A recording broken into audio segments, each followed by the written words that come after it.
கதை கதையாம் காரணமாம் கதைக்களம். வணக்கம் அன்பானவர்களே. இன்றைய கதைக்களத்தில் அமரர் கல்கி அவர்கள் எழுதிய புன்னை வனத்து புலி கதை. திருவாளர் செல்வன் சந்திரசூடனுக்கு திருமணம் நடக்கப் போகிறதே என்று அறிந்தபோது அவனுடைய நண்பர்கள் பலரும் அடைந்த வியப்புக்கு அளவில்லை. ஏனெனில் சந்திரசூடன் நெடுங்காலமாக கல்யாணம் என்ற பேச்சை என் காதில் போட வேண்டாம் என்று சொல்லிக் கொண்டிருந்தான். அவ்வளவு எளிதில் அவனுடைய நண்பர்கள் அவனை விட்டு விடுகிறதாக இல்லை.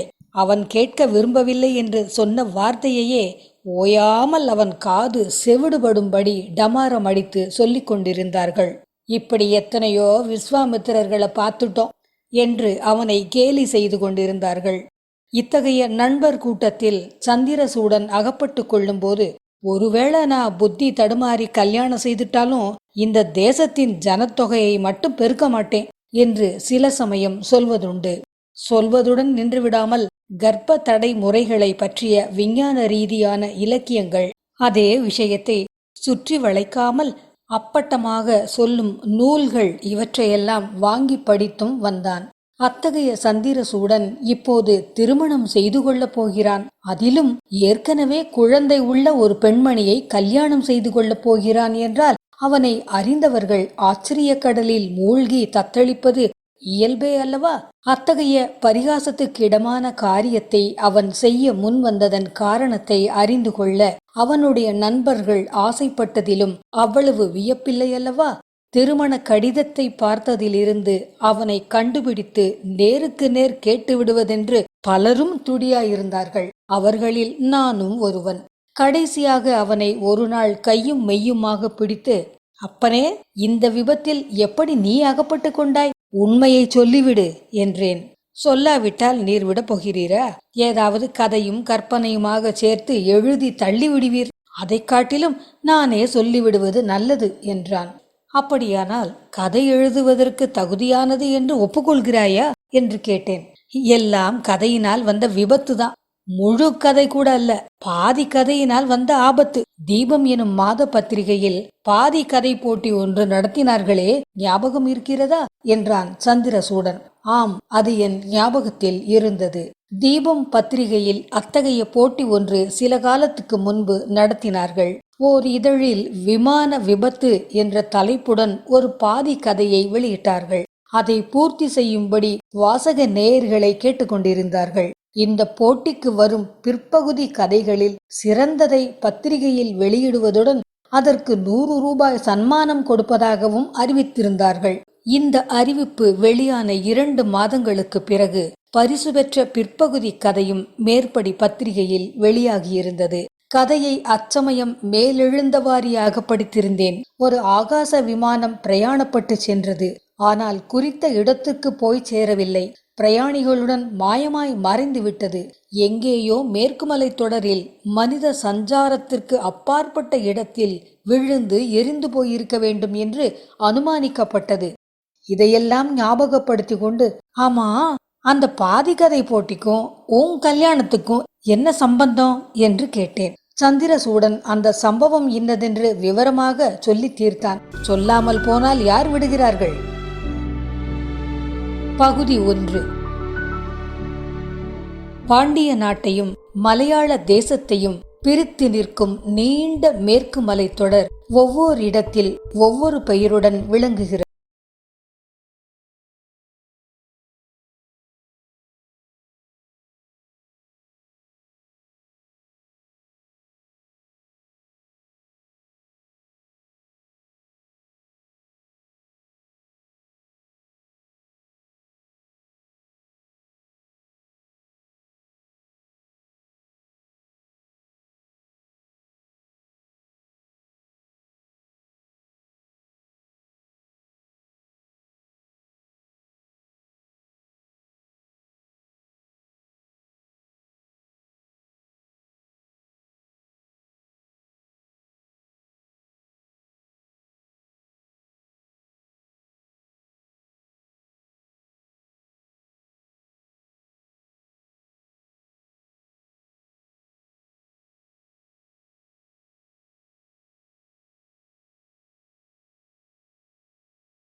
பல காரணங்களினால் அவற்றை ஒதுக்கிவிட்டு புன்னைவனம் போவதென்று முடிவு செய்தான். அம்மாதிரி அவன் முடிவு செய்ததற்கு சிற்சில முக்கிய காரணங்கள் இருந்தன. ஒன்று, புன்னைவனத்தின் இயற்கை எழிலை பற்றி ஒரு சிநேகிதன் மூலமாக அவன் கேள்விப்பட்டிருந்தது. இரண்டாவது காரணம், அங்குள்ள ஹோட்டல்களில் நல்ல சாப்பாடு கிடைக்கும் என்பது. மூன்றாவது காரணம், சில நாளைக்கு முன்னால் புன்னைவனத்து புலி என்ற தலைப்புடன் தினப்பத்திரிகைகளில் வெளியான செய்திகள். நாகலாபுரம் மலையின் உட்பகுதிகளில் துஷ்ட மிருகங்கள் எப்போதுமே உண்டு. ஆனால் மலையையொட்டி கீழே உள்ள கிராமங்களுக்கு அவை வருவது அபூர்வம். அப்படி அபூர்வமாக ஒரு புலி புன்னைவனத்தில் ஒரு நாள் காணப்பட்டதாகவும் பின்னர் அடிக்கடி அங்கும் இங்கும் தோன்றி ஆடு மாடுகளை கொன்று வருவதாகவும் அதை சுட்டுக் கொல்லுவதற்கு செய்யப்பட்ட முயற்சிகள் இதுவரை பலிக்கவில்லை என்று தினப்பத்திரிகைகளில் செய்திகள் வெளியாகியிருந்தன. சந்திரசூடன் கலாசாலை மாணாக்கனாயிருந்தபோது இராணுவ பயிற்சி படையில் சேர்ந்து துப்பாக்கியை உபயோகிக்க கற்றுக்கொண்டிருந்தான்.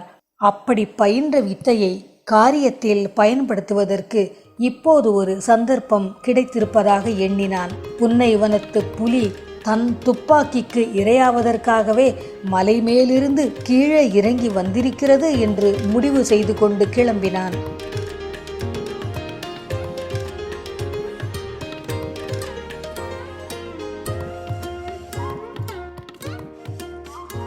நாகலாபுரம் சாலை எனும் ரயில் நிலையத்தில் இறங்கி 30 மைல் தூரம் பஸ்ஸில் பிரயாணம் செய்து புன்னைவனத்தை அடைந்தான். அந்த ஊர் அவனுக்கு நிரம்ப பிடித்திருந்தது.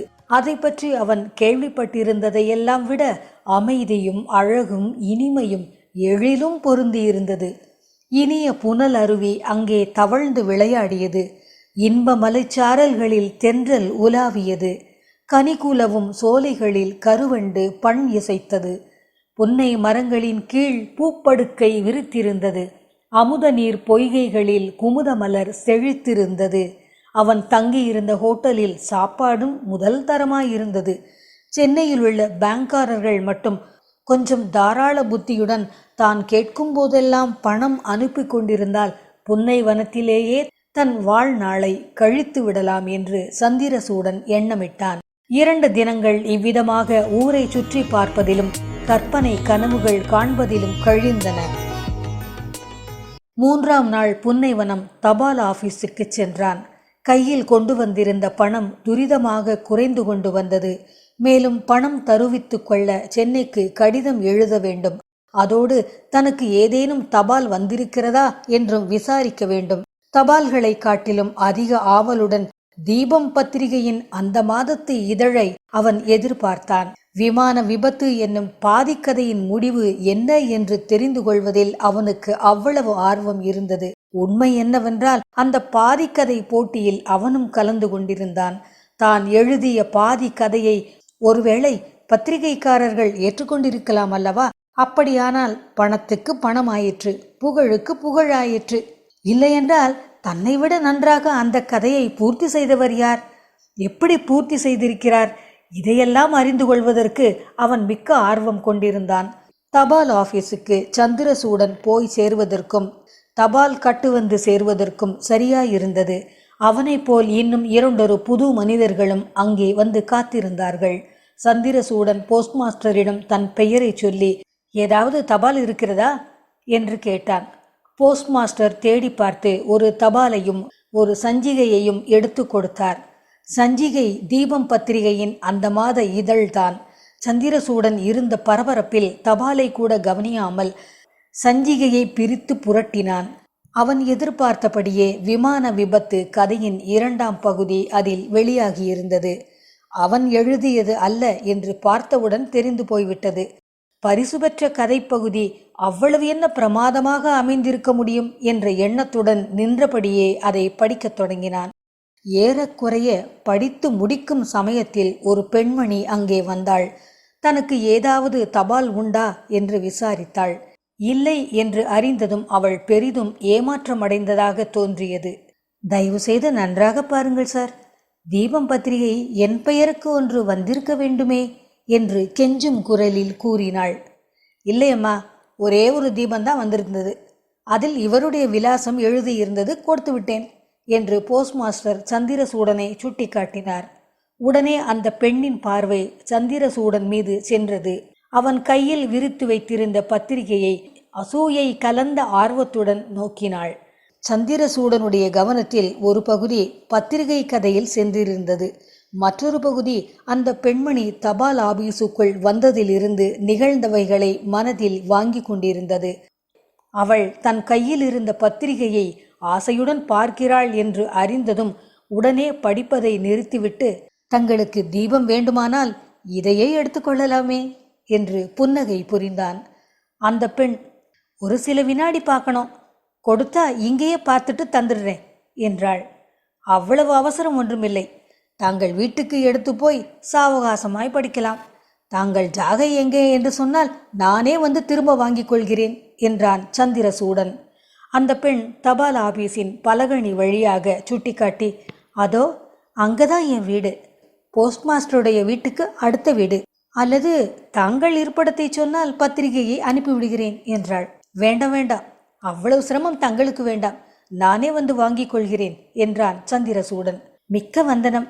காலை 10 மணி வரையில் வீட்டில் இருப்பேன். பிறகு பள்ளிக்கூடம் போய்விட்டு மாலை 5 மணிக்கு திரும்பி வருவேன் என்று சொல்லிவிட்டு அந்த பெண் பத்திரிகையை எடுத்துக்கொண்டு சென்றாள். கதை கதையாம் காரணமாம் கதைக்களத்தில் அமரர் கல்கி அவர்கள் எழுதிய புன்னை வனத்து புலி கதையின் முதல் பகுதி இடம்பெற்றது. 2ஆம் பகுதியில் உங்களை வந்து மீண்டும் சந்திக்கிறேன். நன்றி.